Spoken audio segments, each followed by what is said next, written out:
అండి, welcome to the daily beat. కథ బరువు. రచయిత డాక్టర్ మజ్జి భారతి గారు. ఏమిటి, పిల్లలిద్దరినీ మీ అత్తగారి దగ్గర వదిలి వచ్చావా? ఆశ్చర్యంగా అడిగింది సృజన. నవ్వుతూ తలూపింది వనజ. ఒక్కరోజు అత్తగారి దగ్గర పిల్లవాడిని వదిలేస్తే మరుసటి రోజు తను వెళ్లేసరికి తను ఇంట్లో కనిపించే దృశ్యం గుర్తొచ్చింది సృజనకి. ఇంటి నిండా తినిపడేసిన కుర్కురే ప్యాకెట్లు, ఐస్ క్రీం కప్పులు, చాక్లెట్ రేపర్సు, మ్యాగీ ప్యాకెట్లు, ఇంకా అలాంటి చెత్తా చెదారం. ఇదేమని అడిగితే, నువ్వెలాగూ తిననివ్వవు, పోనీలే ఒక్కరోజే కదా అని దీర్ఘం తీస్తుంది అత్తగారు. పోనీ సరిపెట్టుకుందామనుకుంటే, నాన్నమ్మకు నేనంటే చాలా ఇష్టం, అందుకే నాకిష్టమైనవి కొంటుంది, నువ్వెప్పుడూ కొనవు, నువ్వు బ్యాడ్ అంటూ కొడుకు మాటలు. పిచ్చెక్కి పోతుంటుంది సుజనకి. కొడుక్కి ఏదైనా కాస్త బుద్ధి చెప్పబోయేసరికి అత్తగారు అడ్డం పడిపోతుంటారు. పోనీలే చిన్నపిల్లవాడు, పెద్దయ్యాక వాడికే తెలుస్తుందిలే అంటూ. అది వాడి మీద ప్రేమో లేక తనను సాధించడమో ఇప్పటికీ అర్థం కాదు సుజనకి. పోనీ పిల్లవాడిని తనతో తీసుకుపోదామంటే ఎల్కేజీ యూకేజీలకే క్లాసులు పోతున్నాయి, ఇలాగైతే కష్టం అంటూ టీచర్ల గొడవ. అలాగని ఏ ఫంక్షన్లకు వెళ్ళకుంటే, ఒక చిన్న ఫంక్షన్కి వెళ్ళకపోతే ఈ జీవితం ఎందుకన్న నిరాశ నిస్పృహలు. ఈ బాధలు పడలేక ఉన్న ఆ ఒక్కడిని ఈ మధ్యనే హాస్టల్లో జాయిన్ చేసేసింది. భర్తకు ఇష్టం లేకపోయినా ఒక్కొక్కసారి అనిపిస్తుంటుంది, చదువు మధ్యలో మానేసి పెళ్లి చేసుకుని జీవితంలో ఏమి సాధించింది తను? ఏది చేయబోయినా ఇంట్లో అత్తగారి అడ్డం. పోనీలే పెద్దావిడ అంటూ భర్త వత్తాసు. ఏమిటో ఈ జీవితం, ఏదో అసంతృప్తి. అందరూ చాలా ఆనందంగా ఉన్నారనిపిస్తుంది. తనెందుకు అలా ఆనందంగా ఉండలేకపోతోందో. ఏమిటే అంత దీర్ఘాలోచనలో పడిపోయావు? వనజ మాటలకి ఆలోచనల నుండి బయటపడింది సుజన. స్నేహితురాళ్ళిద్దరూ చాలా కాలానికి ఒక పెళ్లిలో కలుసుకున్నారు. అందుకని మాటలు తరగడం లేదు. వనజకేమో గాని మరి కాసేపట్లో విడిపోతామంటే సుజనకు ఇప్పటి నుండే బెంగ మొదలైంది. పెళ్ళైన ఇంతకాలానికి తను తనలా స్నేహితుల మధ్య నవ్వుతూ తుళ్ళుతూ గడిపి మళ్ళీ నిస్సారమైన తన జీవితంలోకి వెళ్లాలంటే ఏడుపొస్తోంది. మా ఇంటికి రావచ్చు కదా, 4 రోజులు ఉండి వెళ్దువు గాని సడన్ గా అంది వనజ. అనడమే కాదు, పోరు పెట్టి సుజన వాళ్ళ ఆయనకి ఫోన్ చేసి మరీ ఓకే అనిపించింది. సుజన ఆనందానికి పట్టపగ్గాల్లేవు. తీరా వెళ్ళాక చూస్తే సుజన ఇంటికి భిన్నంగా లేదు వనజ ఇంటి పరిస్థితి. ఇంకా పని మనిషి రాలేదేమో. ఎంత జాగ్రత్త పడినా చిప్స్ తునకలు, కుర్కురే ముక్కలు అక్కడక్కడ. నవ్వుతూ చూసింది వనజ వాళ్ళ అత్తగారిని. ఏదో పిల్లలు అడిగారని తాను నవ్వుతూ చెప్పారావిడ. ఇంకో వారం వరకు వాళ్ళవి అడగకుండా చూడాల్సిన భారం మీదే మరి.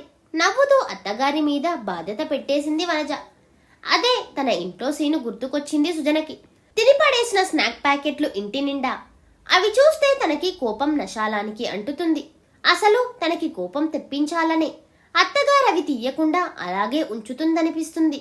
ఇక అక్కడితో యుద్ధం మొదలవుతుంది. ఈ చెత్తంతా వాడికి పెట్టొద్దన్నానా? తను ఉన్న ఒక్క మగనలుసుకి నచ్చినది తినడానికి కూడా లేదు ఈ ఇంట్లో. అత్తగారి కౌంటర్. ఎడముఖం పెడముఖం ఇంకో వారం వరకి. మధ్యలో భర్త. ఏమిటే నువ్వు నీ ఆలోచనలు, కాసేపు రెస్ట్ తీసుకో, ఈలోగా నేను వంట చేసేస్తాను. వనజ మాటలకి ఆలోచనల నుండి బయటపడింది సుజన. భలే దానివే, రెస్ట్ తీసుకోవడానికా నేను వచ్చింది, పద నేను కూడా వంటగదిలోకే. వనజను అనుసరించింది సుజన. వనజ వాళ్ళ ఆయన ఆఫీస్లోనే లంచ్ చేస్తాడట. ఆడవాళ్ళు ముగ్గురు డైనింగ్ టేబుల్ దగ్గర కూర్చున్నారు. వేపుడు చేసావా? వంకాయ టొమాటో ముద్దకూర చేయవలసింది, బాగుంటుంది అంది వనజ అత్తగారు. ఈసారి చేసుకుందాంలేండి నవ్వుతూ చెప్పింది వనజ. ప్రయాణం చేసొచ్చి వంట చేసి పెడితే ఆనందించాల్సింది పోయి ఇంకా ఏదో ఉంటే బాగుండునన్న వనజ అత్తగారి మాటలకి సుజనకి నిజంగా కోపం వచ్చింది. ఆవిడేదో సాయం చేసినట్లు చేసుకుందాంలేండి అని వనజ అనడం కూడా నచ్చలేదు. కానీ తన ఇల్లు కాదు కాబట్టి గమ్మున ఊరుకుంది. భోంచేసి స్నేహితురాళ్ళిద్దరూ నిద్ర కొరిగారు. ఇక సాయంకాలం స్కూలు నుండి వచ్చిన పిల్లలిద్దరూ వనజని వదలలేదు. వంటగదిలో పనిచేస్తున్నంతసేపు వనజ చుట్టూనే తిరిగారు. పనంతా చేసి వెళ్ళి నాన్నమ్మ దగ్గర కూర్చొని హోంవర్క్ చేసుకోండి, నేను నా ఫ్రెండు డాబా మీదకి వెళ్తాం అంటే బలవంతంగా వెళ్లారు. ఆశ్చర్యమేసింది సుజనకి. తను ఇంట్లో లేనప్పుడు 1 గంట వాళ్ళ నాన్నమ్మ దగ్గర ఉండాల్సి వస్తే ఆ తర్వాత తను ఏం చెప్పినా ఎదురు సమాధానం చెప్తాడు తన కొడుకు. అందుకని వాళ్ళిద్దరూ మాట్లాడుకుంటుంటే ఏ పని ఉన్నా ఆపి మరీ దగ్గరే ఉంటుంది తను. బహుశా వనజ వాళ్ళ అత్తగారు పిల్లలని చాలా బాగా చూసుకుంటారేమో. తనలో తానే సమాధానపడింది సుజన. ఏమిటే ఎప్పుడూ ఆలోచనల్లో ఉంటున్నావు అన్న వనజ మాటలకి నవ్వేసింది. పిల్లల హోంవర్క్ అర్ధోక్తిలో ఆపింది సుజన. వాళ్ళు చేసుకుంటారులే, లేకపోతే తర్వాత చెప్తాను. మన ఏకాంతాన్ని ఎంజాయ్ చేద్దాంరా అంటూ డాబా మీదకి దారి తీసింది వనజ. మాటలు తెగటం లేదు స్నేహితులిద్దరికి. భోజనాల సమయానికి కిందకి దిగక తప్పలేదు. నీ ఫ్రెండుతో మాట్లాడుతుంటే డిస్టర్బ్ చేయడం ఎందుకని చెప్పలేదు. రమ, విశాల్ సినిమాకి వచ్చారట. ఇక్కడ భోంచేసి కాసేపు మాట్లాడి వెళ్ళిపోతానని చెప్పింది. చావు కబురు చల్లగా చెప్పారు వనజ అత్తగారు. రమ వనజ ఆడపడుచు, విశాల్ ఆవిడ భర్త. ఈ మధ్యనే పెళ్ళయింది వాళ్ళకి. దగ్గరలోనే ఉంటారు. భోజనానికి వస్తామన్న వాళ్ళు ముందే చెప్తే అందరితో పాటు వంట చేసేది కదా. పోనీ కనీసం వాళ్ళు చెప్పినప్పుడైనా ఈవిడ చెప్పి ఉంటే ఈసరికి వనజ వంట చేసేది కదా. ఈసోరుమంటూ ఇప్పుడు 8 గంటలకి మళ్ళా వంట చేయాలా వాళ్ళ కోసం. వనజను డిస్టర్బ్ చేయడం ఇష్టం లేకపోతే ఈవిడే కుక్కర్ పెట్టేస్తే సరిపోయేది కదా. కోపం తన్నుకు వస్తోంది సుజనకి. నాకే ఇలా ఉంటే వనజకి ఇంకెలా ఉందో అనుకుంటూ వనజ వైపు చూసింది. వనజ ముఖంలో ఏ భావమూ కనిపించలేదు. వాళ్ళు వచ్చి భోజనాలు చేసి వెళ్ళేటప్పటికి అర్ధరాత్రి అయింది. ఇంతా చేస్తే ఆ అమ్మాయి ఏదో అమెరికా నుండి వచ్చినట్లు వాళ్ళమ్మగారు మరీ బలవంత పెడితే ఉండిపోయింది రమ. వాళ్ళాయన ఒక్కడే వెళ్ళిపోయాడు. ఈ మాత్రం దానికి ఇంత హడావిడా? ఎదుటి వాళ్ళకి ఇబ్బంది అవుతుందన్న ఆలోచన కూడా ఉండక్కర్లేదా? సుజన మనసు కుతకుతలాడిపోయింది. ఆ తెల్లవారి ఇంకో సీన్. పిల్లలు స్కూల్కి వెళ్లేంత వరకు వనజ అత్తగారు ఏం మాట్లాడలేదు. ఆ తర్వాత వంటగది చుట్టూ తిరుగుతూనే ఉన్నారు. టిఫిన్ ఏం చేస్తున్నావు? దోశలా? పెసరట్టు వేయకపోయావా? రమకిష్టం, పాపం అదక్కడ చేసుకుంటుందో లేదో. వీలైతే కొంచెం శనగ పలుకుల పచ్చడి చేయరాదు? పెసరట్టుతో బాగుంటుంది. ఇలా కూతురి ఇష్టాల గురించి చెప్తూనే ఉన్నారు. ఇంకా ఆ కూతురు లేవనే లేదు. కూతురిని లేపి వదినకి సాయం చేయమనొచ్చు కదా.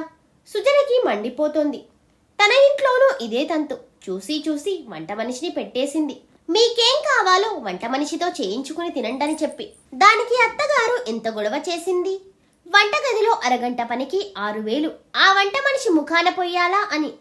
అంతగా బాధనిపిస్తే మీరే ఆ అరగంట వంటగదిలో గడపండి అని సమాధానమిస్తే గింజుకుపోయింది. వనజకు కూడా ఇదే సలహా ఇవ్వాలి నిర్ణయించుకుంది సుజన. వనజ వంటగదిలో నానా హైరానా పడుతుంటే వాళ్ళాయన రఘు గది నుండి బయటకే రాలేదు. వనజే మధ్యలో కాఫీ, ఆ తర్వాత టిఫిన్ తీసుకెళ్లి గదిలో కాసేపు ఉండి వస్తుంది. గదిలో ఆ మహానుభావుడి అవసరాలేవి తీరుస్తోందో మరి. గదిలోకి తెప్పించుకోకపోతే వచ్చి డైనింగ్ టేబుల్ దగ్గర తినొచ్చు కదా. ఇదేమన్నా రూమ్ సర్వీసా? బయటకొస్తే భార్య ఎంత కష్టపడుతుందో తెలుస్తుంది కదా. అబ్బే అంత పాట. వీళ్ళ అవసరాలు తీరిదే చాలు, ఇంకేమీ పట్టించుకోరు. పళ్ళు పటపటా కురుక్కుంది సుజన. భోజనాల వేళ ఇంకో సీన్. కూతురేదో చంద్రమండలం నుండి దిగొచ్చినట్టు వాళ్ళ అమ్మగారు చేసిన హడావిడి అంతా ఇంతా కాదు. ఇది వేసుకో అది వేసుకో, అక్కడ వండుకుంటున్నావో లేదో. వదిన బాగా చేస్తుంది, ఇంకొంచెం వేసుకో. ఓ 2 రకాల కూరలు చేయించి పట్టుకెళ్లరాదు? ఫ్రిడ్జ్లో పెట్టుకుంటే 4 పూటలు వస్తాయి అని తెగ గారాబం చేస్తోంది ముసలిది. చేయించి ఎవడు చేస్తాడు? ఈవిడ కూతురు లాంటిది కాదా కోడలు? కోడలితో ఎంత పనైనా చేయించవచ్చా? మండిపోయింది సుజనకి. సాయంకాలం రఘు తొందరగా వచ్చేశాడు. కాఫీ పట్టుకుని గదిలోకి వెళ్ళింది వనజ. బజ్జీలు వెయ్యమంటాను వదినను, నీకిష్టం కదా. జంతికలు కూడా కొద్దిగా చెయ్యమంటాను, ఇంటికి తీసుకెళ్ళు. 4 రోజులు తినొచ్చు కూతురికి చెప్తూ వాళ్ళత్తగారు హడావిడి పడిపోతున్నారు. ఆ మాటలు విన్న సుజనకి ఆ బజ్జీలో జంతికలో మీరిద్దరూ కలిసి చెయ్యొచ్చు కదా, ఖాళీగానే ఉన్నారు కదా అనేయాలన్నంత చిరాకు వేసింది. ఏదో ఫ్రెండుతో 2 రోజులు గడిపితే ఇంట్లో గొడవలు మర్చిపోతానని వస్తే రామేశ్వరం వెళ్ళినా శనేశ్వరం వదలలేదన్నట్టు ఇక్కడ అత్తగారి ఆరల్లే. ఎక్కడైనా కోడలితో చాకిరీ చేయించడమే. ఈ కోడళ్ల జీవితాలు ఎప్పుడు బాగుపడతాయో. ఇంకెందుకు ఇక్కడ, మా ఇంటికి పోతాను ఉక్రోషంగా అనుకుంటూ వనజకి చెబుదామని వనజ వాళ్ళ ఆయన గదిలో ఉన్నారన్న సంగతి మర్చిపోయి దగ్గరగా ఉన్న తలుపులు తెరిచి గదిలోకి వెళ్ళబోయి లోపల వాళ్ళిద్దరినీ చూసి చప్పుడు కాకుండా తలుపులు దగ్గరికి వేసి వెనుదిరిగింది సుజన. 4 రోజులు నాతో గడుపుదామని వచ్చి అప్పుడే తిరుగు ప్రయాణం అంటున్నావేమిటి? ఏమైందే నీకు? లాలనగా అడిగింది వనజ. ఏముందే, అక్కడికి ఇక్కడికి తేడా ఏమీ లేదు నీరసంగా అంది సుజన. తేడా ఏమీ లేదా? కొంటెగా అడిగింది వనజ.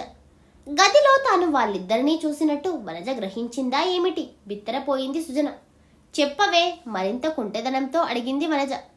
వాళ్ళాయన దగ్గరికి తీసుకుంటే గారాలు పోతుంది వనజ. ఆ విషయం తను చూశానని ఎలా చెప్తుంది వనజతో? డైలమాలో పడింది సుజన. చెప్పవే రెట్టించింది వనజ. దాంతో బాగా మండింది సుజనకి. ఏమిటే నువ్వు నీ గొప్పలు? మీ ఆయన దగ్గరకు తీసుకోగానే వంటగదిలో బండ చాకిరీ చేశానన్న విషయం మర్చిపోవడమే గొప్ప, కినుకగా అంది సుజన. లేకపోతే ఆ బరువంతా నెత్తిన పెట్టుకుని మా ఆయన దగ్గర ఉండమంటావా? ప్రశ్నించింది వనజ.